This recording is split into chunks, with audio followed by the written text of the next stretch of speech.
So a couple just reminders. I pulled these from our week 2. Just simple review that our enteric nervous system is part of the autonomic.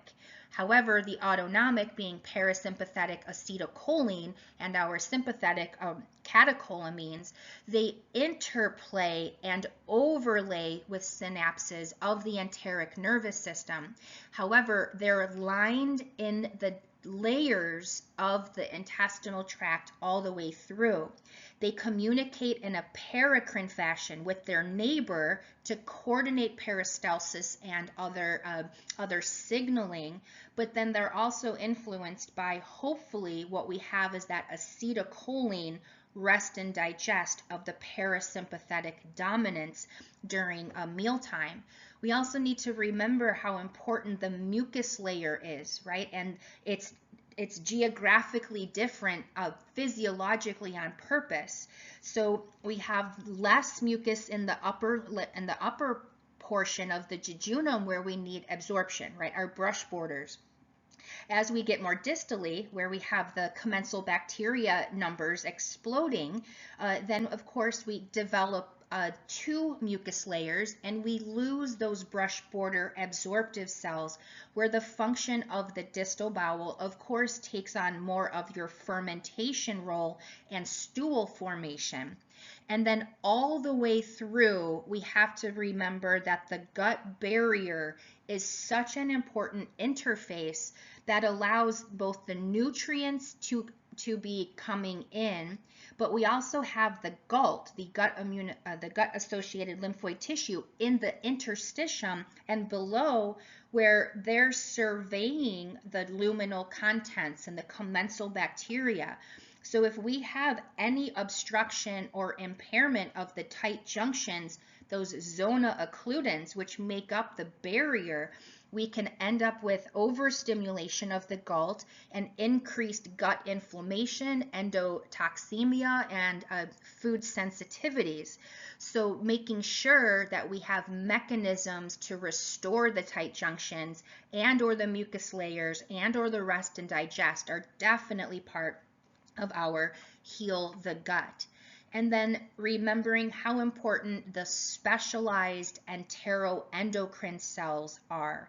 They are from the enterocyte stem cell. They are specialized because they are sensors.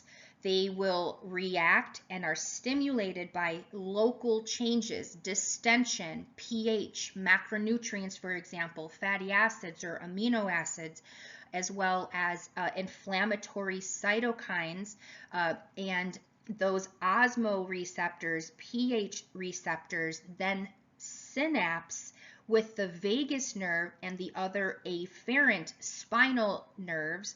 And that's how the local milieu of what's happening is transmitted through that gut-brain bidirectional axis. So when the EEC cells get stimulated, then they secrete their hormones, peptides, and neurotransmitters. And I'm sure some of these look familiar. Of course, we have serotonin, like 95% of serotonin we discussed was made in the GI tract. Gastrin, cholecystokinin, secretin, our glucagon-like peptide, which has become so popular because of its Ozempic prescription now for obesity, BMI, and diabetes. And then we're going to revisit motilin as well. So anything that can disrupt anything on that list, secretions, motility, and blood flow under the acetylcholine direction, as well as anything that can cause us decreased motility, decreased secretions, which could be medications, it could be surgeries, lots of different over-the-counters, for example. We know how important the antacids and the proton pump inhibitors are for destroying optimal mealtime pH, right? pH should be dropped from a resting pH, which is in the 5s and 6s. At mealtime, it needs to go down to 1.5, 1.7, and then when we eat, it normally gets diluted, and an optimal mealtime pH is sitting between 2 and 3. And that's important for removing minerals and vitamins from complex food, as well as activating our pepsinogen. We also have different types of medications that impair all of this. So if we have a medication such as an anticholinergic that's going to have a symptom of dry mouth, you don't get only dry mouth. You get impaired everything that is reacting to that acetylcholine impairment. Different types of pancreatic insufficiency can cause less enzymes and or impaired bicarbonate.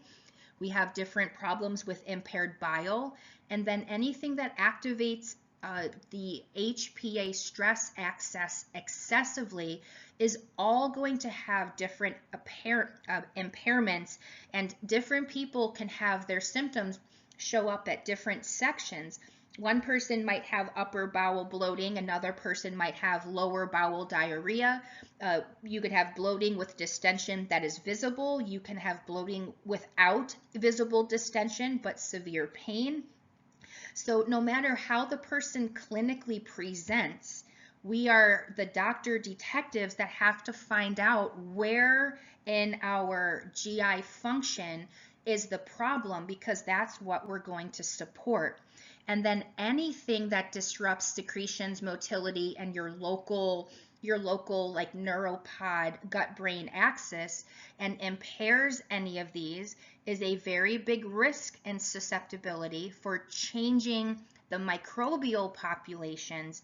And we'll be looking a little bit at review of dysbiosis and intestinal, bacterial, and fungal overgrowth.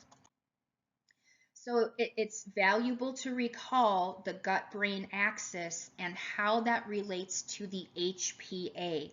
Activation of the hypothalamic pituitary adrenal axis not only shoots down the ACTH, which causes the cortisol to be released, but we have to remember that that pathway through the medulla also releases a blast of our epinephrine.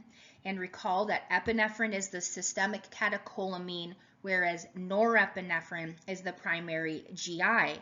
However, their impact on overriding the acetylcholine is the same. So anytime we have an overactive HPA in response to stress, the gut-brain axis ends up being impaired as well. So remembering, the enteric nervous system is responsible for the acetylcholine, secretions, motility, and blood flow. So at the top of the list of the stress is impairment of all of those. It also, with gut-brain axis, has been shown to disrupt the tight junctions, making it a hyperpermeable gut, known as leaky gut. If you impair blood flow, then you lower your ability to regenerate. Remember, the GI tract is a rapidly proliferating organ, meaning those cells die and slough off, and the stem cells are responsible for replacing them every, some sources say 24 to 48, some are 48 to 36. I'm just going to safely say anywhere from 2 to 4 to 5 days your intestinal cells have replaced. However, that means you need the blood flow and the nutrients to be able to ensure generation of the new enterocyte, for example. And then we also know that an inflamed brain with an inflamed gut and mismanaged stress has very negative outcomes on both the pain perception because of altered afferent neuron stimulation, and all of that can negatively impact the microbial species as well. So nice summary slide. This was a repeat out of our week 2. So making sure optimal GI function is happening, we have to remember vagal stimulation, right? We need that rest and digest. We also are going to introduce the 5 R's, right? The 5 R's are going to be supporting our secretions, motility, the gut barrier, mucus, and our microbiome. And within that, we're going to revisit the migrating motor complex as well, which is the very important gut hormone motilin. and we'll review why that is so important and how both of those are free patient tools that should be part of every regimen of anybody who is a GI distress patient. We've already talked about biotransformation, phase 1 and phase 2 in depth. So just remember how important nutrients and metabolic reserves, right? All of biotransformation really comes back to vitamins, minerals, amino acids, and antioxidants. And then phase 3 is being able to actually eliminate. So when we look at transit times and supporting bowel habits and bowel regularity, we'll be taking care of the phase 3, but urinary hydration and being able to have hydrated and alkalizing through the renal pathway is also just as important. Okay, so our five model is going to include the rebalance, as I had just mentioned, and we're going to take a look at some of those lifestyle. And really, when it comes down to it, we're doing HPA stress management and a lot of the things that we've already talked about before, right? Mindful meditation, gratitude writing, heart rate variability, and biofeedback. We'll also look at some options for cognitive behavioral therapy, your deep breathing, wonderful vagal stimulation, right? The yoga, prayer, and the different types of vagal that we can take advantage of. So rebalance starts with those big three, right? The digestive habits, because we want to ensure that cephalic response. The cephalic response is also one of those wonderful free patient tools as part of your education for initiating a treatment plan, because simply taking advantage of that early pre-acetylcholine rest and digest ramp up, and all it really is using your senses. Have the patient, you have to, it sounds silly, but bring it to their attention. Enjoy your food, cook your food, smell it, touch it. All of those senses are a pre-meal acetylcholine blast to the intestines. And sometimes in our busy lives, we eat on the run and we forget to sit down and enjoy it. That could literally be one of the reasons that they are not digesting their food, and every time they eat, they get bloated, right? So important in patient education. I also briefly mentioned our migrating motor complex, and that is the hormone motilin that is only active during fasting. Very important for sweeping motions, and we'll look at that in more detail in just a moment.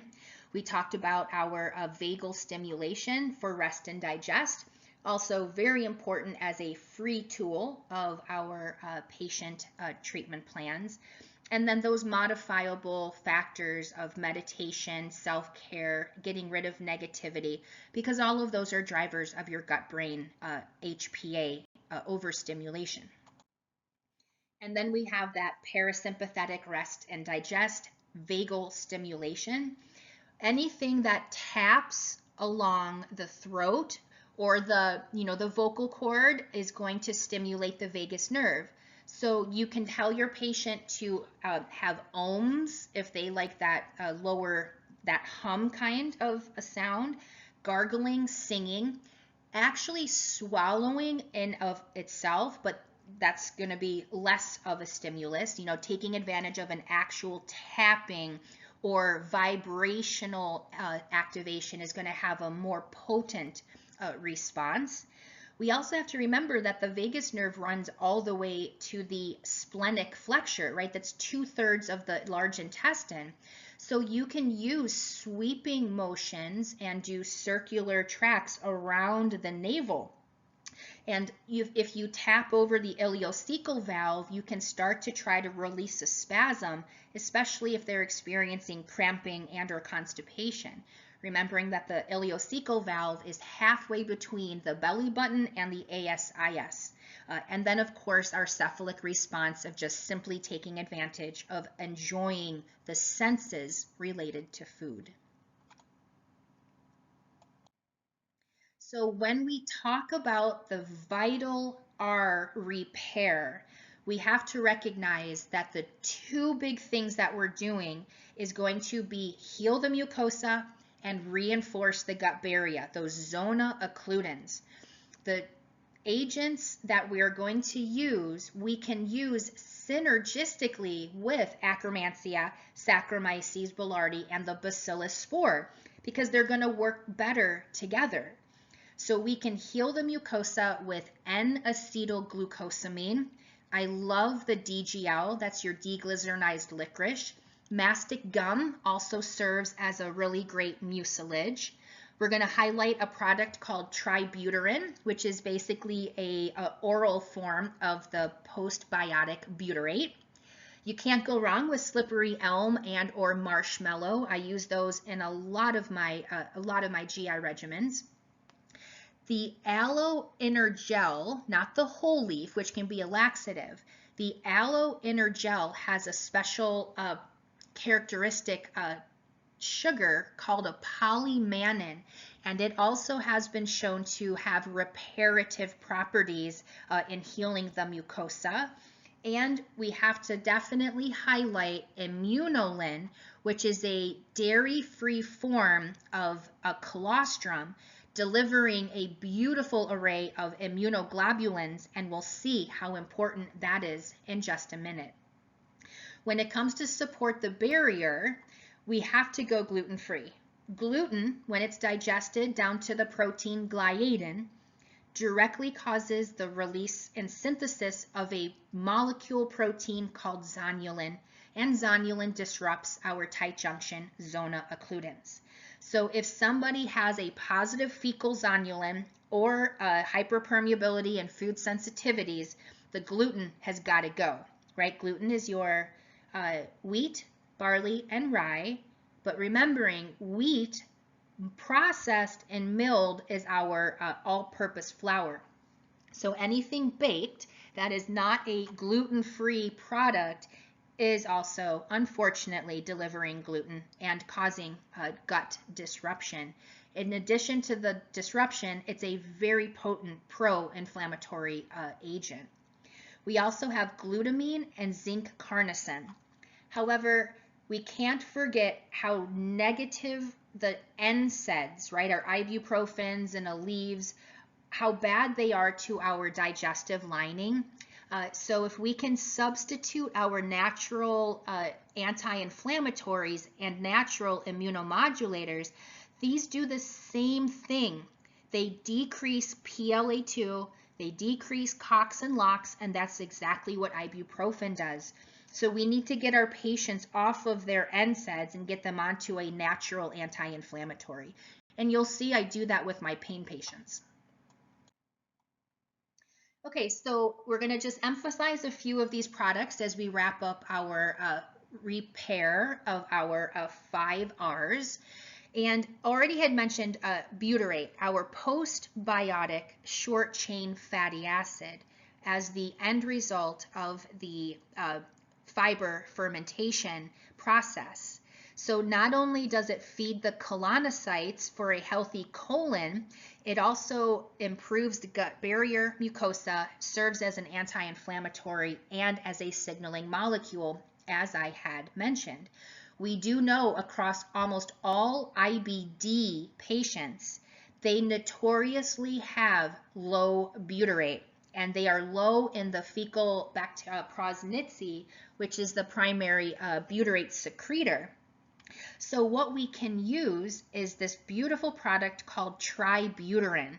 It is a complex of butyrate with a slow time release that helps deliver butyrate to the GI tract and has a lot of benefits in restoring a GI function.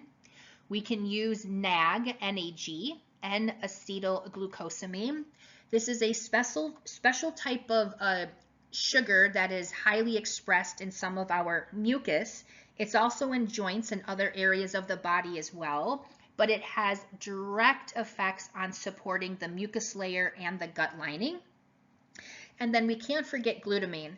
Glutamine is the enterocyte's preferred fuel source, meaning glutamine is an amino acid and it can be metabolized as a fuel source. And when we're trying to heal the gut, we want to make sure that the enterocytes have the energy, and we can dose this up to 20 grams a day, but you have to split it up because if you take more than 4 to 5 grams at one time, you can saturate the absorption and it can cause a little bit of osmotic diarrhea. So to get the full dose in, you have to break it up. But it's a wonderful contributor to a program of GI health. So enter the new product Immunolin, and I will personally share that I have been using this. I prescribe it. It is a superior product, and especially when we are cleaning up the early stages of a disrupted gut, this is definitely the way to go. So the Immunolin is what I'm using now instead of going in and doing the kill off, right? Using the oregano oils or the wormwood, the dysbiocides. I'm giving a round of the Immunolin because it's a high concentration of the immunoglobulins, and it has this ability to mop up antigens. So if we let the digestive tract do its job, we don't necessarily have to come in and just start killing everything. Remember, Akkermansia lives in the mucus layer, and the last thing we want is to end up killing off all of our important species. So it's superior to colostrum because it has not only that dairy-free, so it's safe for SIBO, it's safe for lactose intolerant, but it has a higher concentration of the immunoglobulins. And studies show that a period of 4 months is an optimal trial to have the maximal outcome. If my patient is super symptomatic, I will also do a scoop at bedtime with that digestive enzyme and the FODMAP for a short period.